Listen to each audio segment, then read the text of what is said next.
Sonic the Story, Ladybird. Sonic the Story, Ladybird.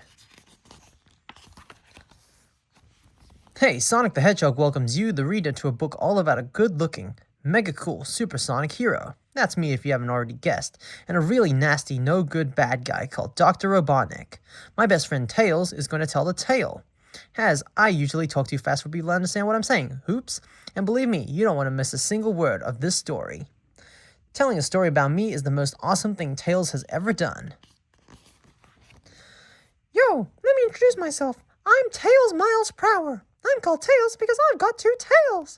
And my best friend Sonic says... Your best friend Sonic says, get on with the story. Sorry, Sonic. Let me begin at the beginning. That's always a good place to start. Once upon a time. Hey, Tails, this isn't a fairy story. Sorry again, Sonic. Let me try one more time. Not long ago on the peaceful planet Mobius, there lived an orphan hedgehog named Sonic. Sonic grew up in the Green Hill Zone and had lots of friends who taught him many special skills. Here's a school photo of some of Sonic's pals. Sonic isn't in the photo as he took the picture. The Green Hill Zone was a great place to live. The sun always shone, and there were plenty of places to explore. And one thing Sonic liked to do was explore. One day Sonic was playing hide and seek with his friend. It was Sonic's turn to hide, and he decided to tunnel his way into a hillside. His plan was to dig all the way through the hill, pop out on the other side, and surprise everyone. But things don't always work out as planned. It sure was dark in that tunnel. Right in the middle of the hillside was a top-secret research laboratory belonging to a brilliant scientist called Dr. Ovi Kintobor. Sonic burrowed straight into it. The first thing Sonic saw was lots of scientific apparatus. Sonic soon discovered that Dr. Kintobor had a mission in life, to rid Mobius of all evil. To do this, the dude had invented the retro-orbital chaos compressor, ROC, which could attract and transfer evil gathered from Mobius from one object to another. The Doctor planned to transfer the evil into the 6 emeralds, which he called Chaos Emeralds. This is all getting mega technical. Can you hurry up and get to the me part, being a superhero part of the story? All you think about is speed, Sonic. I'm getting there as fast as I can. To make the machine stable while the evil was being transferred, powerful gold rings were used, which Kintobor placed into the ROC. Dr. Kintobor had managed to transfer most of the planet's evils into the emerald. Then he discovered the evil power itself was very unstable.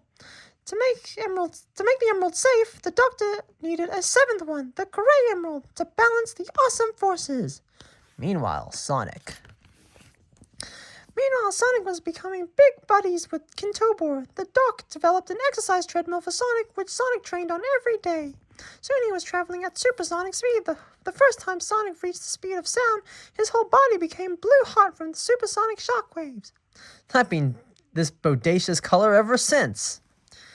As Sonic's speed continued to increase, Dr. Kintobor made awesome red friction-reducing sneakers for Sonic to wear, so that he wouldn't set the treadmill on fire or send sparks into the lab.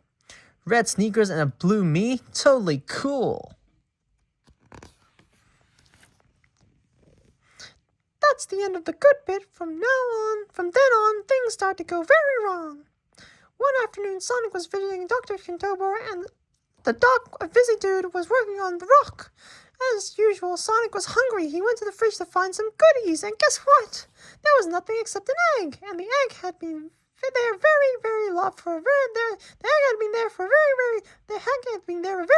time.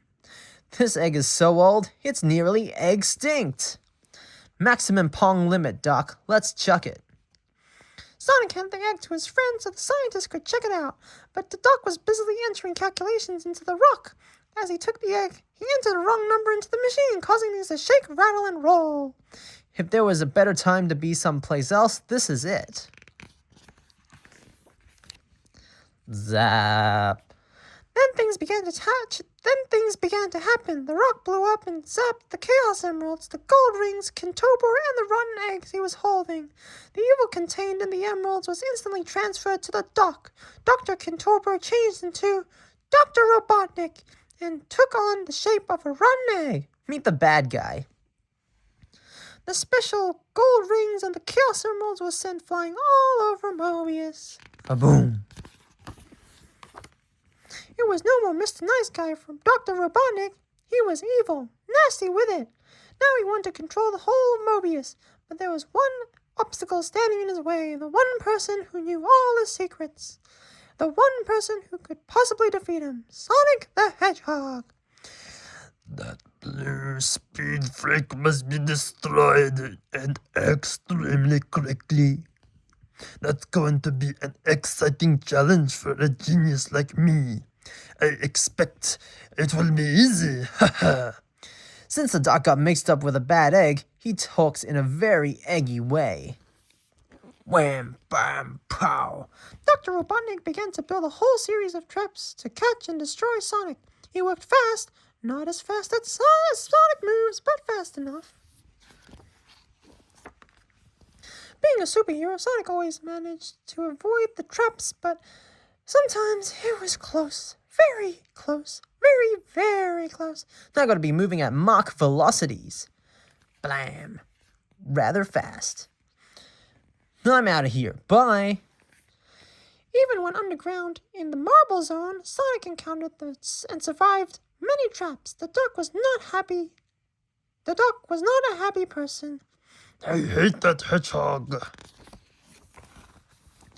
Sonic raced through the Green Hill Zone and warned his friends what was happening in Mobius. It's lucky that cool dude is Super Sonic. He was able to tell everyone in record time. Watch out for the Doc. He's not Kintobor anymore. He's now Robotnik, a real mean, no good, bad guy. But Robotnik wasn't finished with our hero yet. Sorry, Sonic. Superhero. Even as the fastest hedgehog in the universe sped through the zone, a giant tree crashed down, narrowly missing him. The Doc had cheesed it again. Squashed hedgehog's not on the menu. Robotnik was not a man to give up easily. He went away and planned a new campaign against Sonic, this time using creatures he called Badniks, all built for one reason, the destruction of Sonic the Hedgehog. That was totally rad. Caterkiller, Buzz Bomber, Bat Brain. He built these Badniks and more, the forces lined up against Sonic. But there was a surprise in store for Robotnik. Motobug, Spikes. Sonic knew he had to fight back. But how? Being smarter than the average hedgehog, he decided to jump on a couple of Badniks to see what happened. I don't think I'm going to like this bit. Bam, bam, bam, pow. Thanks for freeing us, Sonic. And hey, presto! Jumping on the Badniks destroyed the outer casting. Out of the wreckage jumped Sonic's animal friends. They quickly told him about how Robotnik built the Badnik robots and trapped them inside. I knew I wouldn't like it. Sonic jumped on to as many Badniks as he could find to free his friends, but for someone as fit as Sonic, beating Badniks was very tiring. He knew he would have to find something to give him extra power. As Sonic himself put it, spark me up with some extra juice. Hey, no pictures, dude. This ain't a pose for a superhero. Luckily, Sonic discovered the extra energy he needed is the gold rings that had been scattered throughout Mobius. Each time he grabbed one, energy flowed into him. Da-ding, da-ding, da-ding. From now on, one of Sonic's main hobbies was collecting gold rings and restoring his energy level. Of course, he still found time for other hobbies, like eating chili, cheeseburgers, and french fries. Chomp, chomp. It was lucky that Sonic found lots of energy because the Doc still had plenty more traps in store, and none of them were going to be pleasant. Sonic faced fireballs, deadly spikes, Blam.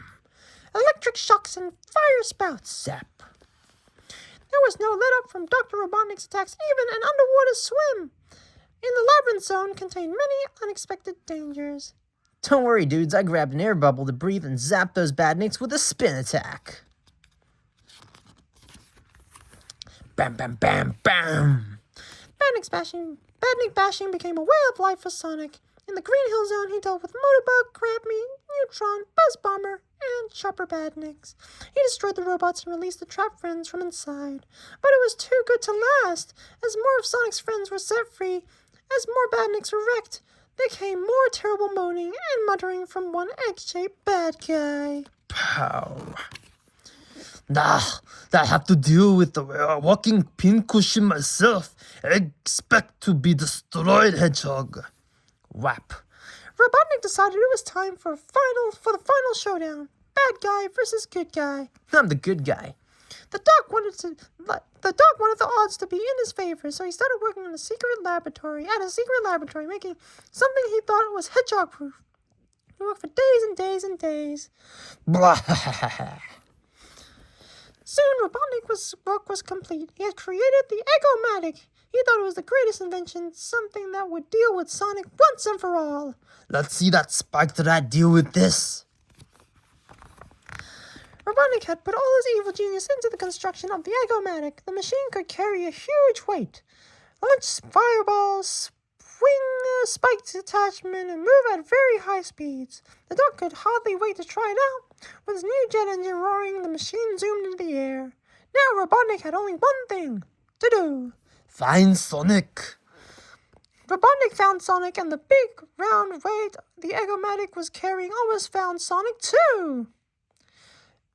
Exit 1 speed freak. I gotta be jamming this scene real fast. I rather thought I ought to be leaving now. The egg-shaped bad guy brought the Eggomatic around again, ready to launch another attack, but Sonic had already disappeared in a blue flash of speed. Where are you, Blue Rodent? I was hiding on top of the picture, Doc. Here, have a headache. Zonk. Jumping on the Badniks had always destroyed them, but jumping on the Eggomatic didn't provide the same results or produce the same results, so the coolest of cool dudes had to think out a new plan. Shh, I'm trying to think.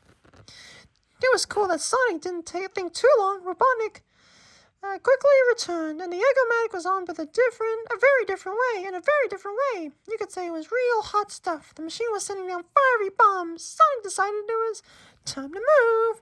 No toasted hedgehog in this scene. Blat. Sonic figured though maybe he should try 2, 3, 4 jumps, or 4 jumps of the Eggomatic to try and zap it. Robotnik began to have a severe attack of hedgehog on the brain. Oh. Clunk. By the time Sonic jumped on the Eggomatic for the 8th time, the doctor had returned with the big weight, but it was the weight on his head which was about to cause him big problems. Suddenly the whole machine burst into flames. Say egg on your face. The doc's craft shuddered and wobbled out, but he managed to make a safe crash landing. He was out of the Eggomatic in record time, making a hasty exit. Have a nice day, Eggy Features. Hey, that must be where Robotnik's keeping my friends before he traps them inside Badniks. Okay, Tails. I want pictures of what happens next. It's a fantastic finale. It can't be missed. Message received and understood, Sonic. Meanwhile, moving at supersonic speed, Sonic did a totally bodacious leap into the metal prison containing his friends. The prison collapsed. There was a sound of cheering, but doing. And with one bound, Sonic's pals had been set free. They wouldn't be turned into Badniks after all. It was the most awesome of awesome scenes. We're free. Yippee. 3 cheers for Sonic! Boo-hoo. The distant sobs of Dr. Robotnik could be heard as Sonic did a victory circle around his friends. He knew they were now safe from Robotnik's clutches. It would be a long time before the Eggy one tried anything again. You know something, Tails? You told me that tale in a mega awesome way. I was honored to tell it, Sonic. Sorry if I thought I was telling it too slowly. Compared to me, everything's slow. See you later. Au revoir. Adieu. Farewell. Bye. The end.